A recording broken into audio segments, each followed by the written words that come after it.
Hello students, चलिए शुरू करते हैं टिश्यू का फर्दर पार्ट। तो देखिए, दो टाइप के टिश्यू हैं, one is the plant tissue and another is animal tissue.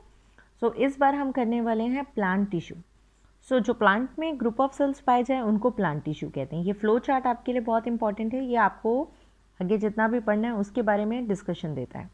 देखिए, प्लांट टिश्यू दो टाइप के होते हैं, एक होते हैं मेरिस्टेमेटिक और एक परमानेंट। एक्चुअली क्या चीज़ है ये, हमारी बॉडी की तरह प्लांट की बॉडी नहीं है। हमारी बॉडी का हर सेल डिवाइड भी करता है और वर्क भी करता है। जैसे हमारे स्किन के सेल्स हैं, तो अगर यहाँ से कुछ इंजरी हो जाए तो ये सेल्स डिवाइड भी करेंगे, इसको कवर करेंगे, और ये सेल्स अपना वर्क भी कर रहे हैं, जो भी इसको मिला है प्रोटेक्शन कवरिंग जो भी है। बट प्लांट में ऐसा नहीं होता। प्लांट का जो सेल डिवाइड कर रहा है वो कोई और काम नहीं करेगा, वो टिश्यू कोई और काम नहीं करेगा, और जो कोई कुछ काम कर रहा है, जैसे मान लीजिए वाटर कंडक्शन कर रहा है, फोटोसिंथेसिस कर रहा है, तो वो कभी भी डिवाइड नहीं करेगा। तो इसी बेस पे प्लांट के टिश्यू दो टाइप के हो गए, एक मेरिस्टेमेटिक, एक परमानेंट। मेरिस्टेमेटिक प्लांट टिश्यू में हम उनको कहते हैं जो हमेशा डिवाइड करते हैं, यानी कि ये वो सेल्स हैं, उन सेल्स का ग्रुप है जो डिवाइड करेगा तो ऑब्वियस सी बात है लेंथ गर्थ कुछ ना कुछ तो बढ़ाएगा। ये परमानेंट है। परमानेंट मतलब ये परमानेंट इनको काम मिल गया है, और परमानेंटली काम मिलना इस चीज़ के लिए वर्ड यूज़ होता है डिफ्रेंशिएशन या डिफ्रेंशिएटेड टिश्यू भी बोलते हैं।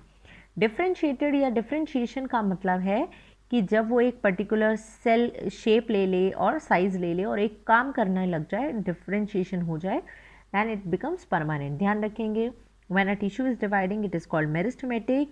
When a tissue start performing some function by taking a proper shape and size, then it is called permanent tissue.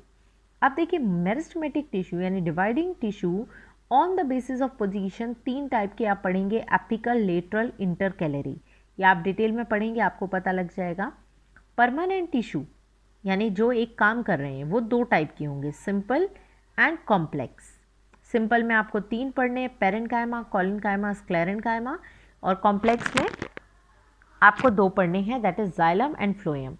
इनको आपको डिटेल में जैसे जैसे आता जाएगा इन सभी की डेफिनेशन करते जाएंगे। तो चलिए, आज इस वीडियो में हम पढ़ने वाले हैं अबाउट मेरिस्टेमेटिक टिश्यू। तो मेरिस्टेमेटिक टिश्यू कैसा होता है, कैसा दिखाई देता है, उसकी बात करते हैं। एक बात तो मैंने आपको बताई दी कि ये जो टिश्यूज़ हैं आपके, ये हमेशा डिवाइड कर रहे हैं। They are not performing any other function, they are just dividing. So this is fixed. चलिए इसका स्ट्रक्चर देख लेते हैं, डायग्राम देख लेते हैं। So this is the diagram of meristematic tissue. आप डायग्राम अपने दिमाग में रखिए, आपको सारे कैरेक्टर्स याद हो जाएंगे। शेप इसकी अलग अलग हो सकती है। आइसोडायमीट्रिक, आइसोडायमीट्रिक मतलब होता है हर जगह से वो उसका डायमीटर सेम हो। राउंडेड भी हो सकते हैं, ओवल भी हो सकते हैं, पॉलीगोनल भी हो सकते हैं, कोई भी शेप उसकी हो सकती है। That is not much important. अब इम्पॉर्टेंट बातों को देखिए। इनको आपको दिख रहा होगा, ये 5 सेल्स आपको दिखा रखे हैं और ये पांचों सेल्स बिल्कुल टाइटली पैक हैं। तो एक इम्पॉर्टेंट बात यहाँ से आ गई कि meristematic tissues are tightly packed, there is no intercellular space, कोई स्पेस इनके बीच नहीं है। अब सेकेंड इम्पॉर्टेंट बात, ये इनकी सेल वॉल है। देखिए, ये न्यूक्लियस है और जो लिक्विड कंटेंट है आसपास वो साइटोप्लाज्म है। सेल में आप पढ़ चुके हैं। सेल वॉल कहीं से भी आपको मोटी नहीं दिखाई दे रही, कहीं पर भी थिकनिंग नहीं है, यानी इनकी सेल वॉल जो होती है वो थिन होती है। And this cell wall, plant की सेल वॉल आपको बताया गया था किसकी बनी होती है नॉर्मली। तो नॉर्मली जो प्लांट सेल वॉल है वो सेल्यूलोज की बनी है, आप ध्यान रखेंगे। So this cell wall is also made up of cellulose and it is thin. Second important point. Third, उसके सेंटर में एक बड़ा सा न्यूक्लियस होता है, as you can see. Fourth point, that is they are having dense cytoplasm, काफ़ी गाढ़ा है, बहुत सारे ऑर्गेनल्स यहाँ होंगे। क्या आपको यहाँ दिखाई दे रहा है वैक्यूल? नॉर्मली प्लांट सेल क्या होता है, एक बड़ा सा वैक्यूल बीच में होता है, ऐसा कुछ आपको स्ट्रक्चर में दिखाई दे रहा है? नहीं। तो वैक्यूल इसमें एब्सेंट भी इवन हो सकते हैं, या फिर जो होते हैं वैक्यूल्स का साइज जो होता है वो बहुत छोटा होता है या एब्सेंट होते हैं। और ये मेटाबॉलिकली एक्टिव है, मतलब इनके अंदर, मेटाबॉलिक का मतलब होता है जितने भी रिएक्शन एक लिविंग बॉडी में चल रहे हैं, इनके अंदर सारे रिएक्शन हो रहे हैं जो किसी सेल में होने चाहिए, और कंटिन्यूसली ये डिवाइड कर रहे हैं। Let us take a look again. This is meristematic tissue, it is having thin cell wall made up of cellulose, it having dense cytoplasm and a very large nucleus. There is no intercellular space, ठीक है, in between the cells. They are metabolically active and they are continuously dividing. ये हुए characteristics meristematic cells के. अब meristematic tissue on the basis कि उसकी location कहाँ है, ये 3 टाइप के हो सकते हैं जैसा कि आपको दिखाया गया था. Apical meristem, intercalary meristem and आपका लेटरल मेरिस्टेम. ये 3 टाइप के हो सकते हैं. देखिए उनकी भी पोजीशन देखते हैं. ये आपको एक डायग्राम गिवन है आपकी बुक में. ये 3 आपको दिखाई दे रहे हैं, एपिकल, इंटरकैलरी और लेटरल. ये देखो एक प्लांट आपको दिखाने की कोशिश की गई है. इस प्लांट में ये टिप है, यानी जो टिश्यू टिप पे पाया जाए उसे कहते हैं एपिकल. अब टिप तो ऊपर भी होती है, यानी स्टेम की टिप भी हो सकती है, ठीक है, किसी ब्रांच की टिप भी हो सकती है या रूट की टिप भी हो सकती है. तो टिप्स पे ये पाया जाता है, बट मेनली आप बोलेंगे शूट पे पाया गया तो शूट एपिकल मेरिस्टेम, और रूट की टिप पे पाया गया तो रूट एपिकल मेरिस्टेम. अब सोचो ये टिप पे है और टिप वाला सेल अगर डिवाइड करेगा, एक है ये डिवाइड करके 2 बनेगा, डिवाइड करके 3 बनेगा, तो ऑब्वियस ही बात है क्या इंक्रीज होगी, लेंथ, यानी स्टेम की लंबाई या रूट की लंबाई, जो रूट नीचे नीचे नीचे बढ़ती जाएगी. तो स्टेम की लेंथ या रूट की लेंथ ये जो इंक्रीज होती है that is only and only due to apical meristem. ठीक है.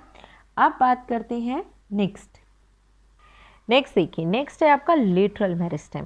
लेटरल मेरिस्टेम, ये लाइन दिखाने का मतलब है ये सेल्स हैं, ये सेल्स हैं जो ऐसे अरेंज्ड हैं, यानी जब ये डिवाइड करेंगे तो ये इधर डिवाइड करेंगे, यानी एक सेल आपका ये है तो ये डिवाइड करेगा इधर की side, this way it will divide in such a manner. ये जो लेटरल मेरिस्टेम है ये आपके प्लांट्स की, ये ना ऊपर की लेयर आप आगे पढ़ेंगे, इसको कैम्बियम हम बोलेंगे, कॉर्क कैम्बियम. कॉर्क कैम्बियम के नीचे है या कॉर्क के नीचे, आपने पढ़ा था उसने रॉबर्ट हुक ने इसको देखा था ना कॉर्क सेल्स को. तो ये जब डिवाइड करेंगे इस तरीके से, but it will happen then it will increase the girth of the plant, यानी चौड़ाई प्लांट की बढ़ाएगी. तो एपिकल मेरिस्टेम ने लेंथ इंक्रीज किया, लेटरल मेरिस्टेम ने गर्थ को इंक्रीज किया. अब बात करते हैं तीसरे, इंटरकैलरी. अब देखिए जहाँ से भी कोई स्टेम निकल जाए या जहाँ से भी कोई लीफ निकल जाए उस हिस्से को कहते हैं नोड. तो ये नोड है और इन नोड के बीच के हिस्से को कहते हैं इंटरनोड. याद रहेगा, these are node, this is node and the portion between the node is internode. तो इसी तरीके से नोड्स के बीच में जो मेरिस्टेम होता है वो होता है इंटरकैलरी मेरिस्टेम. ठीक है. तो अब ये इंटरकैलरी मेरिस्टेम जब बढ़ेगा, जब बीच के सेल्स बढ़ेंगे, जब ये सेल्स बढ़ेंगे तो क्या होगा, ऑब्वियस ही बात है ये ऊपर और पहुंचती जाएगी और ऊपर ऊपर पहुंचेगी ये. तो यानी कि इंटर नोड की जो लंबाई बढ़ती है वो बढ़ती है इंटरकैलरी मेरिस्टेम की वजह से. या नोड पे कुछ भी है, स्टेम है, लीफ है, कुछ भी है, वो इसकी भी लेंथ इंक्रीज होती है तो इंटरकैलरी मेरिस्टेम की वजह से इंक्रीज होती है. तो आपको ध्यान रहेगा, एपिकल मेरिस्टेम टिप पे है, रूट की टिप पे या स्टेम की टिप पे लेंथ इंक्रीज करता है. लेटरल मेरिस्टेम कॉर्क के नीचे है जो है आपका गर्थ इंक्रीज करता है. इंटरकैलरी आपका इंटरनोड पर है, यानी बिटवीन द नोड्स है, और ये जो है ये इंक्रीज करेगा आपकी इंटरनोड की लेंथ. अब कुछ इंपॉर्टेंट क्वेश्चंस आपके इसमें से जो पूछे जाते हैं, एक तो आपको जो भी पूछे गए उसके एग्जाम्पल आपको याद रखने हैं. दूसरा आपको शुगर केन के बारे में सोचिए.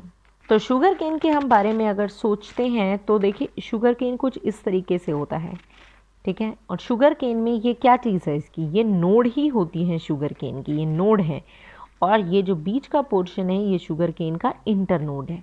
तो जब ये इंटरकैलरी मेरिस्टेम बढ़ेगा तो ये जो शुगर केन है ये और लंबा हो जाएगा. ये खाने वाला पोर्शन है जो हम लोग यूज़ करते हैं. तो ये वाले पोर्शन की लेंथ जो इंक्रीज हो रही है दैट इज ड्यू टू आपका इंटरकैलरी मेरिस्टेम. ये क्वेश्चन बहुत बार पूछा जाता है. अब ग्रासेस की बात करते हैं. जो ग्रासेस हैं ये आपको थोड़ा अजीब लगेगा, ये मैं बताऊं, क्योंकि आप डिटेल में अगर पढ़ते हो ना ग्रास को, तो ग्रास ये जो पूरी बढ़ी हुई है ये भी इंटरनोड है. तो क्वेश्चन ये आता है जो हर्बीवोर हैं, जो गाय वगैरह हैं घास खा रही हैं, तो वो जो ऊपर ऊपर का पोर्शन इसका खा जाती हैं, तो कहते हैं फिर ये ग्रासेस कैसे बढ़ती हैं, कौन से तो यहाँ पर भी आपको याद रखना है that is due to intercalary meristem. So ये दो क्वेश्चन बड़े इंपॉर्टेंट है। आपको शुगर केन के बारे में पूछें, आपको ग्रासेस के बारे में पूछें, या हर्बीवोर ने कुछ कट किया है उसको बारे में पूछें, आपको मिंट के बारे में पूछें, ऐसे घास वाली कोई भी चीज़ पूछें तो आपको याद रखना है that is due to intercalary meristem. Stem of grass, उसको ना ऐसे यूज़ करते हैं, स्टेम ऑफ ग्रास कौन से टिश्यू की वजह से इंक्रीज हो रही है, तो आप स्टेम सोच के आप ज़्यादातर जो बच्चे हैं वो एपिकल लिख देते हैं, बट ग्रास नाम आते ही इंटर कैलरी ही लिखना है। तो ये बात आपको ज़रूर याद रखनी है, इंपॉर्टेंट क्वेश्चंस हैं। अब मेरिस्टेम के बारे में आपको एक चीज़ और पढ़ना है कि मेरिस्टेम के ना दो टाइप हो सकते हैं एक दूसरी तरीके से। एक हो सकता है आपका primary meristem, one is the primary meristem and another is the secondary meristem. तो ये भी बड़ा इंपॉर्टेंट है, ये ध्यान रखना है आपको कि प्राइमरी मेरिस्टेम क्या है और सेकेंडरी मेरिस्टेम क्या है। इसको देखने के लिए आपको पहले एक कंसेप्ट समझना होगा। देखिए, ये एक सेल है, ये सेल कंटिन्यूसली डिवाइड कर रहा है, ठीक है। ये यहाँ से यहाँ क्या कर रहा है, ये डिवाइड कर रहा है। डिवाइड करता है तो हम उस सेल को क्या बोलते हैं कि वो क्या कर रहा है, हम कहते हैं कि वो सेल है मेरिस्टेमेटिक। इस बात को बहुत ध्यान से समझना, वो सेल क्या है, मेरिस्टेमेटिक, क्योंकि वो डिवाइड कर रहा है। अब मान लीजिए इन्हीं में से एक सेल एक पर्टिकुलर शेप और साइज़ ले लिया और उसने एक वर्क करना स्टार्ट कर दिया। अब इसने क्या कर लिया, मान लीजिए वर्क करना स्टार्ट कर दिया, तो ये सेल जो है यानी इसका डिफरेंशिएशन हो गया, तो ये अभी परमानेंट बन गया है। क्या बन गया है, ये परमानेंट। पहले ये क्या था, मेरिस्टेमेटिक, क्योंकि ये डिवाइड कर रहा था। अब इसने एक साइज़ और शेप ले ली और ये वर्क करने लग गया, परमानेंट बन गया। इस चीज़ को हम डिफरेंशिएशन भी बोलते हैं। इसका हो चुका है डिफरेंशिएशन। सो ये डिफरेंशिएशन हो चुका है। अब सुनो, आगे जाके आप पढ़ेंगे कि ये जो परमानेंट सेल है ना, कभी कभी ये परमानेंट सेल्स में कुछ ऐसे चेंजेस होते हैं कि ये फिर से डिवाइड करने शुरू कर देते हैं। तो एक परमानेंट जो हो चुका, परमानेंट की बात करें, एक जो परमानेंट हो चुका इसने फिर से क्या करने लग गया, फिर से अगर ये डिवाइड करने लग गया, ठीक है, तो ये डिफरेंशिएशन इसका ख़त्म हो गया। इस चीज़ को बोलते हैं D differentiation. D differentiation, D differentiation यानी कि उसका डिफरेंशिएशन ख़त्म हो गया, दैट इज़ डी डिफरेंशिएशन। और यानी कि ये क्या बन गया है, ये फिर से बन गया है मेरिस्टेमेटिक, ये फिर से मेरिस्टेमेटिक बन गया। अब चौथा क्या हो सकता है कि इसने डिवाइड करना बंद कर दिया और फिर से इसने क्या करना शुरू कर दिया, इसने फिर से वर्क करना शुरू कर दिया, वर्क। अब ये फिर से वर्क करना शुरू कर दिया, यानी फिर से क्या हो गया, फिर से ये बन गया परमानेंट। और ये जो फिर से परमानेंट बन गया तो इसे कहते हैं रीडिफरेंशिएशन, रीडिफरेंशिएशन बोलते हैं इसको। सो प्लीज़ इस चीज़ पे फोकस करिए, ध्यान दीजिए इस पे जो मैंने समझाया। देखो, एक सेल डिवाइड कर रहा था कंटिन्यूसली, उसको कहा मेरिस्टेमेटिक। एक बात फिक्स रखो, जो डिवाइड करता है वो मेरिस्टेमेटिक होता है, जो वर्क करता है वो परमानेंट होता है। शुरू में जब डिवाइड करता है कोई तो उसको मेरिस्टेमेटिक बोला, जैसे इसने वर्क करना शुरू किया हमने बोला परमानेंट हो गया, यानी इसका डिफरेंशिएशन हो गया। एक वर्क कर रहा था जो, एक परमानेंट जो था, उसने फिर से डिवाइड करने की पावर ऑब्टेन कर ली, यानी उसका डी डिफरेंशिएशन हो गया, यानी वो बन गया मेरिस्टेमेटिक। अब इसने फिर से वर्क करना शुरू कर दिया तो ये बन गया परमानेंट, रीडिफरेंशिएशन। बस इतने ही बार होता है, इसके बाद नहीं होता, बहुत सारे बच्चे पूछेंगे।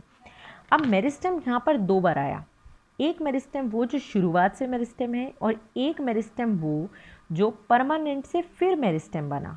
तो भाई जो ये शुरुआत से मेरिस्टेम है इसको प्राइमरी मेरिस्टेम बोलते हैं, और जो एक परमानेंट टिश्यू से बना है उसको सेकेंडरी मेरिस्टेम बोलते हैं। प्लीज़ ध्यान दीजिए, जो शुरुआत से मेरिस्टेम है यानी एम्ब्रियोनिक स्टेज से मेरिस्टेम है, स्टार्टिंग से मेरिस्टेम है, उसको हमने कहा प्राइमरी मेरिस्टेम। और जो एक परमानेंट टिश्यू से फिर उसने मेरिस्टेमेटिक एक्टिविटी शुरू की उसको हमने बोला आपका जो है सेकेंडरी मेरिस्टेम। सो ये बहुत इंपॉर्टेंट है। तो अब तक जो मैंने आपको पढ़ाया वो मैंने आपको पढ़ाया कि plant tissue, it comprises of dividing cells and non-dividing cells. The dividing cells are known as meristematic, and the cell which are performing work is known as permanent. Meristematic tissues are having a dense cytoplasm, a very large nucleus, thin cell wall of cellulose without any intercellular space. And these are metabolic activity cells. और यही parent tissue हैं, सारे के सारे tissue इन्हीं से बने हैं. और ये on the basis of position apical, lateral, intercalary. Apical tip पे है, लेंथ बढ़ाएंगे. लेटरल कॉर्क के नीचे हैं, गर्थ इंक्रीज करेंगे. इंटरकैलरी नोड के बीच में है, तो ये नोड की आपकी जो लेंथ है उसको इंक्रीज करेंगे.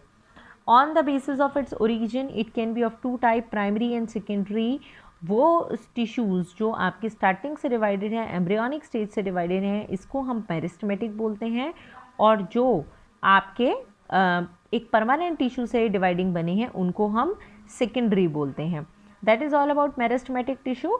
सो अब आपकी बारी है परमानेंट टिश्यू की.